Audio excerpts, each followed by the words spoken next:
திருநெல்வேலி மாவட்டத்தில் கனமழை பெய்த போதிலும் 36 குளங்களுக்கு தண்ணீர் வழங்கப்படாததால் விவசாயிகள் வேதனைக்குள்ளாகியுள்ளனர். நாங்குநேரி சட்டமன்ற தொகுதிக்குட்பட்ட பொன்னாக்குடி, இட்டேரி, ஆடைபுரம், கொங்கன்தான்பாறை உள்ளிட்ட 25 கிராமங்களில் 36 குளங்கள் உள்ளன.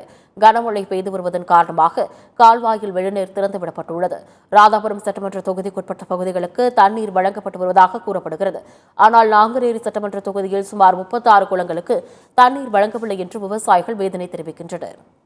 பின்னர் 10 ஆண்டு காலம் இந்த திட்டம் கிடப்பில் போட்டு தமிழ்நாட்டினுடைய முதலமைச்சர் தளபதி அவர்களுடைய ஆட்சி காலத்தில் இந்த திட்டம் விரைந்து முடிக்கப்பட்டு கடந்த ஆண்டு இந்த வெள்ளநீர் கால்வாயில் வெள்ளநீர் வெள்ளோட்டமாக தொடங்கி வைக்கப்பட்டது. ஆனால் இந்த பகுதியிலே கிட்டத்தட்ட வெள்ளாங்குழியில் தொடங்கப்பட்டு சாத்தாங்குளம் வரைக்கும் கிட்டத்தட்ட பாளையங்கோட்டை, நாங்குநேரி, திருச்செந்தூர், சாத்தாங்குளம், ராதாபுரம் போன்ற தாலுகாவுக்கு உட்பட்ட அனைத்து குளங்களும் மழை காலங்களில் தாமிரபரணி ஆற்றில் வெள்ளமாக வீணாகுவதை தடுக்கும் வகையில் இந்த திட்டம் கொண்டு வரப்பட்டு அனைத்து பகுதி விவசாய பெருமக்களுக்கும் நன்மை பயக்கின்ற வகையில் செயல்படுத்தப்பட்டது. மணிமுத்தார் 2வது விவசாய சங்க நீரினை பயன்படுத்துவோர் சங்க தலைவர்.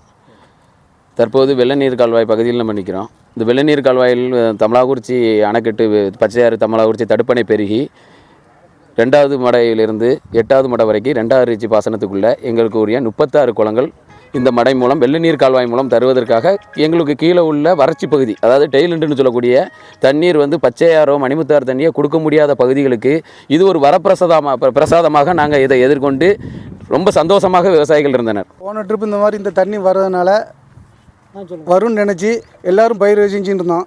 ஆனால் அந்த தண்ணி வராத காரணத்தினால டெயில் பார்க்கணுட்டு போன ட்ரிப் இந்த தண்ணி இந்த மடைகளுக்கெல்லாம் விடலை. அதனால ஏகப்பட்ட நஷ்டம் விவசாயிகளுக்கு போகிறோம். நட்டிருந்த நாட்டு புறமே தண்ணி இல்லாமல் கருகி ஒம்பா போயிட்டு. அதனால் இந்த ட்ரிப்பும் அதே மாதிரி தொடர்ந்து பண்ணிக்கிட்டு இருக்காங்க. எங்களுக்கு இந்த எல்லா மடையும் திறந்து விட்டு கீழே கொண்டு போட்டோம். யாரும் எந்த இதையும் அடைக்குன்னு சொல்லலை.